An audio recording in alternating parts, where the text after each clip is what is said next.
నమస్తే, welcome to Suman TV. నేను పద్మిని. ప్రపంచంలో రకరకాల రాళ్ళు ఉంటూ ఉంటాయి. ఎన్నో రాళ్ళు రప్పలు ఉన్నాయి, కానీ కొన్నిటిని మాత్రమే జాతి రత్నాలు అని అంటూ ఉంటారు.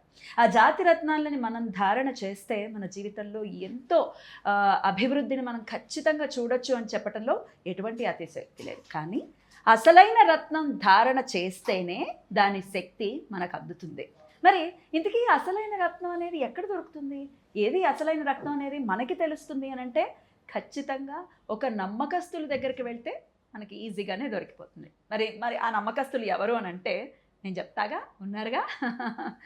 మన హైదరాబాద్లోనే చాలా ఒక సేవా మార్గంలోనే వెళ్తోంది 6JVR అని చెప్పడంలో ఎటువంటి సందేహం లేదు. ఎందుకంటే జాతకాలని ఉచితంగానే చెప్తూ వాళ్ళకి అవసరమైతేనే జమ్ని సజెస్ట్ చేస్తూ ఉంటారు మన గణపతిరావు గారు. వారితో ఈరోజు ప్రత్యేకమైన ఇంటర్వ్యూ, రత్నాల గురించి ఎన్నో విషయాలు ఈరోజు మనం తెలుసుకుందాము. మరి మాట్లాడదామా? గణపతి గారు నమస్కారం అండి.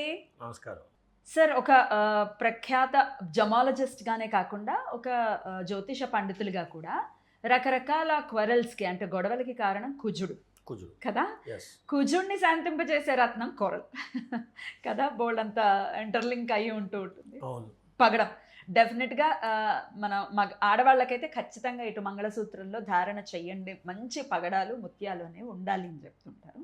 మరి కుజుడు ఎవరి జన్మజాతకంలోనైనా ఎటువంటి రోల్ని ప్లే చేస్తుంటారు, అందులో ఆడవాళ్ళకి. అలాగే ఈ పగడం అనేది అసలు దీని ఒరిజినాలిటీ అసలు ఎలా తెలుసుకోవచ్చు, అంటే ఒరిజినల్ పగడమా కాదా అనేది ఎలా తెలుసుకోవచ్చు, ఎక్కడ దొరుకుతుంది, అసలు ఏమిటి కోరల్ అంటే ఏంటి సార్?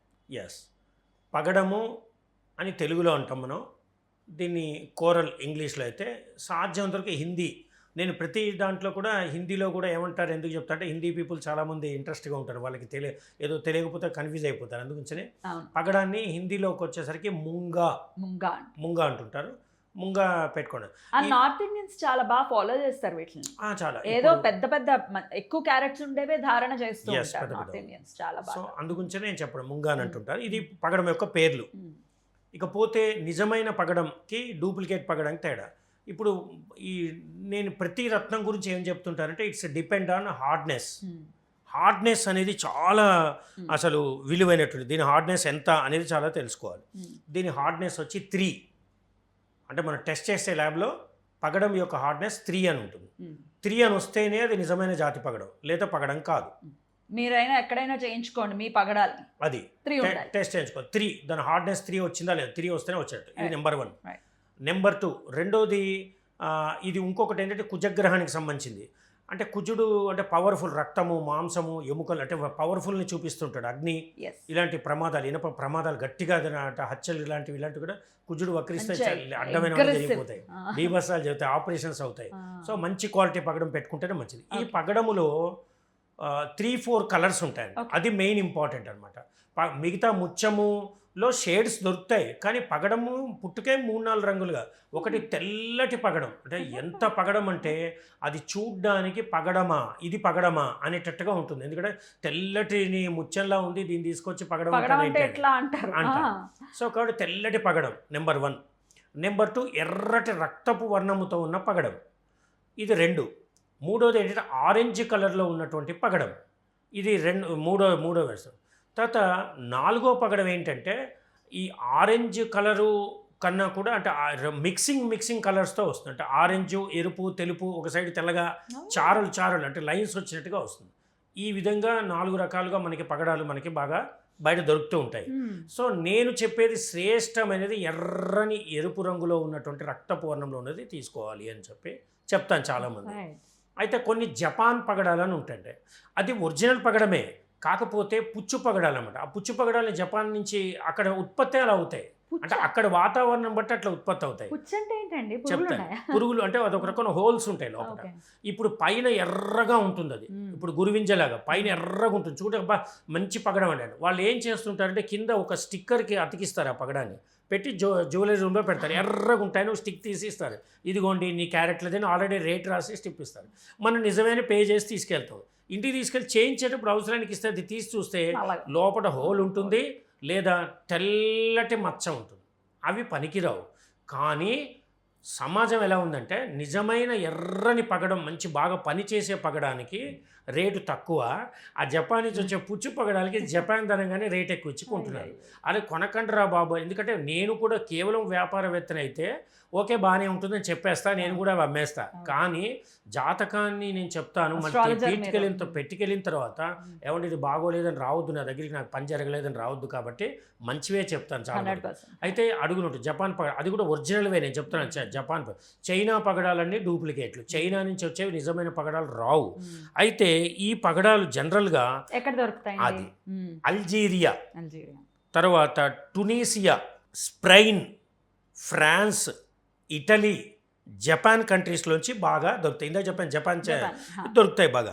చైనా అనేది అసలు లభ్యం పెద్ద కాటలే, కానీ చైనా వాళ్ళ నుంచి సప్లై అవుతుంది. ఎట్లా అంటే అన్ని డూప్లికేట్లు ఇది, కాబట్టి అది నమ్మడానికి లేదు. చైనా పగడంటే పెట్టుకోమాకనే చెప్తాను. ఇకపోతే ఈ Algeria, Tunisia, Spain, France, Italy, Japan ఈ దేశాల నుంచి వచ్చే వాటిలో నెంబర్ 1 అంటే బాగా వచ్చేది మాత్రం ఏంటంటే ఇటలీ అండ్ జపాన్. ఇటాలియన్ పగడం అంటుంటారు. ఇటలీ ప్లస్ జపాన్, టునీసియా, ఈ 3 కంట్రీలు మాత్రం మంచి పవర్ఫుల్గా ఉంటాయి. అంటే అక్కడ మంచి క్వాలిటీగా దొరుకుతాయి. హార్డ్నెస్ 3 ఉండడం, క్వాలిటీ ఉండడం దొరుకుతుంది.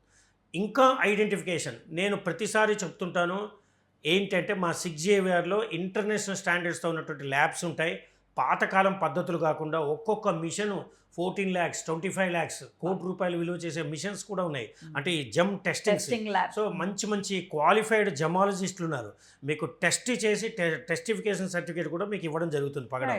అలాంటి మంచి క్వాలిటీ పగడం పెట్టుకుంటే కుజగ్రహం యొక్క అనుకూలతలు పొందుతారు, వాటి తల బెనిఫిట్లు కూడా పొందుతుంటారు. Right sir. అయితే ఎవరెవరు పెట్టుకోవచ్చు సార్? అసలే కుజుడు అంటేనే భయం మాకు, అగ్రెసివ్ ప్లానెట్. ఎవరెవరు పెట్టుకోవాలి? 9వ తారీఖు, తర్వాత 18వ తారీఖు, 27వ తారీఖున పుట్టిన వాళ్ళు ఇది ఖచ్చితంగా 9, 18, 27 వాళ్ళు పెట్టుకోవచ్చు. నెక్స్ట్ ధనిష్ఠ నక్షత్రం వాళ్ళు, మృగశిర నక్షత్రం వాళ్ళు, చిత్తా నక్షత్రం వాళ్ళు పెట్టుకోవచ్చు. ఇకపోతే పేరును బట్టి పెట్టుకోవాలి సార్. ఏ లెటర్ వాళ్ళకి ఎక్కువ సజెస్ట్ చేస్తారు అంటే ఇంగ్లీష్లో ఎఫ్ అనే అక్షరం వాళ్ళు, ఆర్ అనే అక్షరం వాళ్ళు నిరభ్యంతరంగా పెట్టుకోవచ్చు. ఎఫ్ లేదా ఆర్. సార్ దోషాల్లోకెల్లా చాలా పాపులారిటీ ఉన్న దోషం కుజ దోషం కదా. చాలా భయపడిపోతుంటారు, పెళ్ళిళ్ళు ఆలస్యం అయిపోవడానికి కుజదోషం 1 of the reasons అని చెప్పడంలో డౌట్ లేదు. మరి కుజుడు ఏ స్థానాల్లో ఉన్న వాళ్ళైతే పగడాన్ని ధారణ చేయొచ్చు? నేను చాలామందికి ఏం చెప్తుంటానంటే, కుజుడు అసలే దోషం చేస్తున్నాడు, దోషం చేసేదాన్ని పెట్టుకోండి అని చాలామంది అయ్యగారులు, బయట పంతులు చాలామంది ఏం చేస్తారు, కుజదోషం పగడం పెట్టేసుకోండి, కుజదోషం పగడం పెట్టేసుకోండి అంటే ప్రభావం ఇంకా పెరుగుతుంది తప్ప తరగదు. ఇది ఫస్ట్. నిజంగా కుజదోషం ఉందా లేదని చూడండి, దానికి ఒక పెద్ద సబ్జెక్టే అది. వాళ్ళకి అది చూసుకుని తీసుకోండి. చాలామంది ఈ రోజుల్లో మేము చూస్తున్నాం, మా దగ్గర మా కన్సల్టెన్సీలో 10 మంది కుజదోషం ఉందన్నారు అయ్యగారని వస్తే, మేము మొత్తం అన్ని విధాలుగా చార్ట్లేసి చెక్ చేస్తే అందులో 4 3 ఉంటుంది, మిగతా 5 మందికి ఉండదు. వాళ్ళు కుజదోషం ఉందనుకుంటారు. ఇలాంటి భయంకరమైనటువంటి ఉంటాయి, అవి చూసుకోండి. ఒకటి ఫస్ట్ పాయింట్. రెండోది, నిజమైన కుజదోషం ఉన్నవాడు మాత్రం ఎర్రని పగడం వాడడం కన్నా ఒకళ్ళు పగడమే పెట్టుకోవాలంటే శ్వేత పగడం ధరించండి. అంటే తెల్ల పగడం. దోష తీవ్రత తగ్గుతుంది. మరి తెల్ల పగడం ఎందుకు సృష్టించాడు దేవుడు? ప్రాబ్లంని ఇచ్చాడు, నివారణకి ఒక జమ్ ఇచ్చాడు దేవుడు. సో కాబట్టి ఏంటంటే ఆ ఎర్రటి రంగు కాకుండా తెల్లటి పాల వలె ఉన్నటువంటి శ్వేత పగడమును ధరిస్తే కుజదోష నివారణ జరుగుతుందా అంటే జరుగుతుంది. అద్భుతం సార్, చాలా చక్కగా తెలియజేశారు. అయితే మరి ఈ లగ్నం భావంలో కానీ ఇట్లా కొన్ని భావాల్లో ఉన్నప్పుడు కూడా ధారణ చేయకూడదా అని అంటే ఏం చెప్తారు? ఇది పాపగ్రహం కాబట్టి శుభస్థానంలో ఉంటే ధరించకుండా ఉంటేనే మంచిది. శుభస్థానంలో ఉంటే, శుభస్థానంలో కనుక కూర్చుంటే వాళ్ళు ధరించకుండా దూరంగా ఉంటే మంచిది. రైట్ సార్, చాలా చక్కగా తెలియజేశారు. ఎంత అఫోర్డబుల్గా ఉంటుంది సార్ కోరల్? ఇది చాలా చీపే ఉంటుందండి, చాలా చీపు. కానీ ఇటాలియన్ పగడం మాత్రం నార్మల్ రేట్లో అందరికి నేను చెప్పాను ఇందాక, ఒరిజినల్ మంచివి ఏమో అమ్ముతుంటారు, తక్కువలో వస్తుంది. జపాన్ పగడాలు కొంచెం రేట్లు ఎక్కువ వస్తుంటాయి, కానీ నేను ముందే చెప్తున్నాను, రేట్ ఎక్కువ ఉందని చెప్పి కొనుక్కోకండి. దాంట్లో జపాన్ పగడంలో కొంచెం దోషం ఉంటుంది, అది లేకుండా ఇటాలియన్ పగడమే బెస్ట్ అని చెప్పాను. ఇది వాళ్ళ క్వాలిటీ షైనింగ్ని బట్టి కొంతమంది ఏం చేస్తున్నారంటే, పగడమే టెస్ట్ చేస్తే పగడం వస్తుంది, కానీ పగడం పౌడర్గా అవుతుంది తొందరగా. కాబట్టి వీళ్ళు ఏం చేస్తున్నారు, ఆ పగడంలో కూడా లోపమున్న పగడానికి ఆ పగడం పౌడర్ని గమ్ చేసి అతికిచ్చి దాన్ని నీట్గా చేసి షైనింగ్ చేసి అది మీకు 1000 రూపాయలకి 1200 కూడా క్యారెట్ చొప్పున ఇచ్చేస్తున్నారు. కానీ అలా కాకుండా అది కొద్ది రోజుల తర్వాత స్నానం చేసిన తర్వాత వేడి నీళ్ళతో స్నానం అవి చేస్తుంటే కొద్ది రోజుల తర్వాత కరిగి అతుకేలా ఊడిపోతే న్యాచురల్గానే ఉంటుంది కదా. సో అది బయటపడుతుంటుంది. అలాంటి పని చేయకుండా ఉండండి. అది చెప్తే అర్థం కాదు జనాలకి. సో మంచి క్వాలిటీ, అందుకే మేము సర్టిఫికేట్స్తో పాటు ఇస్తాం రా బాబు తీసుకోండి అని చెప్తున్నాం. ఏంటంటే అది మామూలుగా అంటే మంచి క్వాలిటీ అంటే 1800 రూపాయల నుంచి మొదలుపెట్టి 3500 వరకు కూడా క్వాలిటీ వైజ్గా ఉందండి దీంట్లో. ఇది మేము ఇట్లా మంగళసూత్రాల్లో వేసుకోవాలంటే ఏ క్వాలిటీ వేసుకోవచ్చండి? మంచిగా ఉంటాయి. మంచి క్వాలిటీ ఇప్పుడు 18 to 2000 అది వేసుకోవచ్చు. అది మంచిదే. అంటే ఇట్లా గుండులు దొరుకుతాయి. చాలా చక్కగా తెలియజేశారు సార్, కృతజ్ఞతలు. ఇక నెక్స్ట్ వీడియోలో మరిన్ని రత్నాల గురించి కూడా తెలుసుకుందాం. థ్యాంక్ యూ సార్, నమస్తే. నమస్కారం.